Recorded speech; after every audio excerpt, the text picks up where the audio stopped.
there's still a path in front of a lot of teams to make the college football playoff.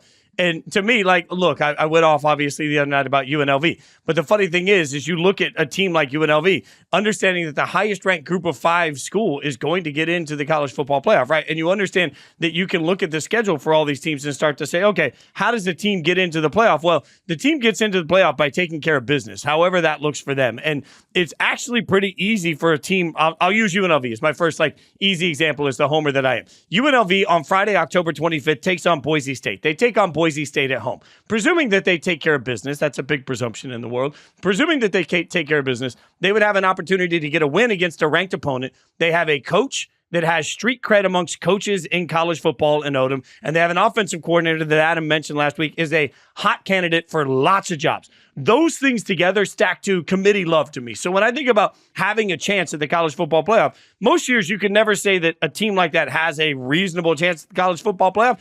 I can stack that together really easy, Adam. It's like bangity, bangity, bang. Coach with street cred, offense that can't be stopped, and a big win gets them into the college football playoff. The big if in that scenario is they win against Boise State. We'll see if that happens. I think I got Boise State in that game by maybe 21 points, but hey, we'll find out pretty soon. But can I give you one, Fitz? Lord. 14. That'd be that's pretty big spread on that game. I mean, 21. Yeah, that's a lot of points. Boise State's got a legitimate Heisman Trophy contender and Ashton Jean at running back. So I mean, he's insane. We'll see what happens. I'm going to give you one that is more than a chance, but not highly likely. There's a path for Rutgers to make the college football playoff. Yes. They just had a massive win against Washington, and you guys were cooking me on this show 2-3 weeks ago for talking about Rutgers. You guys looked at me like I was crazy for saying this. It's now become my favorite bit on the show. It's getting popular. It's getting to become a popular take. Rutgers can make the playoff. Hear me out. I did some digging on this. I was in New York City today. Had to travel home and had some time to look at the Rutgers path. Okay, so Rutgers just beat Washington. Huge win for them. There's a scenario where chaos starts to happen in college football, and a 10-2 Rutgers team is right there on the bubble of the college football playoff. And you look at Rutgers' schedule. No Ohio State, no Penn State, no Oregon, no Michigan. They'll only be an underdog in probably 2 of their remaining games. They have at Nebraska, which this coming week they're a 7-point dog. So that game will tell us a lot. But they could lose that game and still make the playoff. They have at USC. They'll be an underdog in that game. And then the only one that's even iffy will be Illinois, depending on how Illinois pans out the rest of the year. So then the question becomes, and Fitz, I'm curious to hear, and Caroline, your thoughts on this. If you're Rutgers, would you rather be a 10-2 team that doesn't make the Big Ten championship game and just try to and see if you're on the bubble and can make the playoff? Or would you rather play in the Big Ten championship game, somehow chaos happens at the top, and then you get your third loss and you're not in the playoff? I think the path for Rutgers is to try to be that team outside the Big Ten championship game that makes the playoff at 10-2, and being where we are in college football, anything can happen. A lot of chaos. There's a path for Rutgers that's actually feasible, and you can see happening and playing out. I think you're so right about there's going to be a bunch of these teams. Once you get to 2 losses, I'd almost rather stay away from the championship game if I'm taking on one of the juggernauts, and then just hope that the committee looks at my body of work and gives me credit. That being said, I mean, they got a 3-point win over a Virginia Tech team that is bad and a 3-point win over a Washington team that's okay. I think the wheels are going to fall off on Rutgers, but I love this poly-positive tiptoe through the tulips thing that we're doing here, where we found a way for them to just, Caroline, just get there, and you're like, all of a sudden, boom, we're at the magic pot of gold at the end of the rainbow. We've got a playoff spot.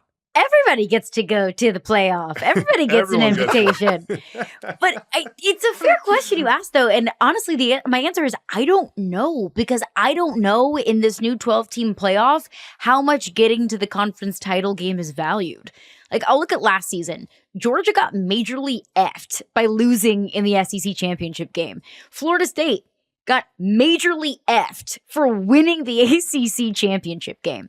So it's I don't know. Is getting to the title game enough of a resume booster that it's all right, you got there. You're one of the best 2 teams in the conference. And, even if you lost that game to a really good Ohio State team, you have an extra loss. I don't know. I really don't know. I think if you eat that loss, so Caroline, you got to eat it in an epic game. Like my concern would be your close. Rutgers, you get into the Big Ten championship game, you're taking on Ohio State, you get railed by 35, you're done. Right? You have a bad Saturday, you're done. Your whole season is done there. If you don't get what is the old quote that I'm going to misquote? It's like better to have them think you're stupid than to prove you are. Like there is just some element of I'd rather have the committee sit there and debate whether or not I'm good enough to compete in the playoff than to show them I'm not. It's fair. It's totally fair. And I usually err on the side of take yourself out of a position to lose another football game. Because that your record is the first and foremost thing that is important to the College Football Playoff Committee is how many games have you won, how many games you have lost. And then we start to get into our favorites, the quality losses of it all. I'll take a team that we've talked a lot about as a playoff team. And now I think we look at them maybe a little bit differently, and that's Ole Miss. And I think Ole Miss very much so still does have a path to the college football playoff, even after losing to Kentucky this past week.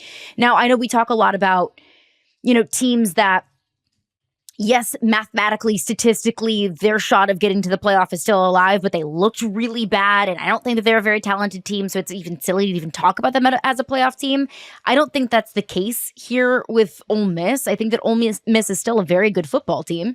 I think that Lane Kiffin is one of those coaches that just loses a game every year that you think, why or how did you lose that game? And I still think that Ole Miss is a really talented team.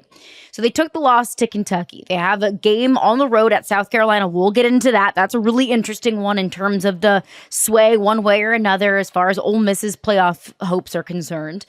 But if they can beat South Carolina this weekend, then they go on the road at LSU. It's a night game.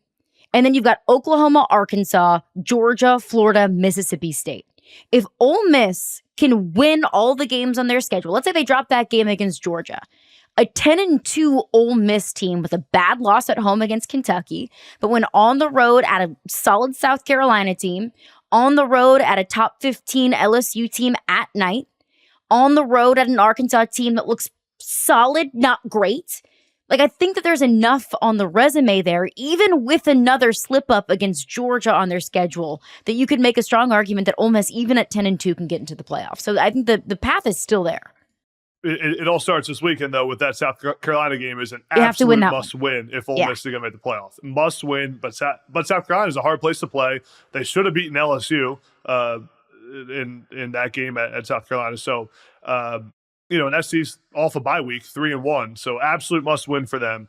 And then you just mentioned it, the rest of their schedule. My concern is what we saw against Kentucky from Jackson Dart in the biggest moments of that game concerned me a lot. Those are mistakes quarterbacks shouldn't make, get the mistakes he made in that game, taking a sack, not throwing the ball away, staying in bounds. Those things have to get cleaned up, or if they don't, they're going to lose too many. They're not going to beat LSU. They're not going to beat Oklahoma, some of those games that are going to be tough unless Jackson Dart and Lane Kiffin can clean up some of that offense. I think the eye test is going to matter for them too, guys, because if you're in your scenario, the head-to-head loss to Georgia would matter, which means Georgia would leapfrog them, right? And right now, if the SEC is if you're just playing magical wondering blocks to see how this works out, Texas, Bama playing in an SEC championship game, both of them are in, right? So there's one of your at-large bids from the SEC.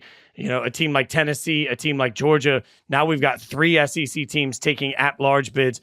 A loss to Georgia means Ole Miss would have to sneak in amongst those. So that gets really tricky. Are they, with only 7 at-large bids, are they willing to give 4 of them to one conference? That's where the math in this is what really intrigues me, because, one team, SEC champion, we know goes automatically, but then the SEC loser in this case, and then you still got Georgia, Tennessee, Ole Miss. That's a lot. And possibly Missouri, throw them in the conversation. Yeah. Possibly LSU, if you want to throw them into the conversation. That's another thing that we don't know with this new 12-team playoff is there going to be some sort of compartmentalization as far as conferences are concerned? Is the College Football Playoff Committee willing to give the SEC 4 to 5 bids while the ACC only gets the 1 at-large bid? I think that it should just be the best teams. But I understand that the conferences are also a factor, right? Who else has a road to the playoff? The one thing about the ACC too to think about is ACC plays 8 conference games, where the other ones are where Big 12's playing 9, Big 10's playing 9. So how's that all play into it? I've heard a bunch of coaches complain about that not being even on how many conference games you get to play. So that's an interesting part to see how the committee looks at that as well. When we talk about other teams, how do we feel about BYU? I mean, BYU obviously in this, and Emmy, our producer, BYU, she can chime in on telling us how great they are.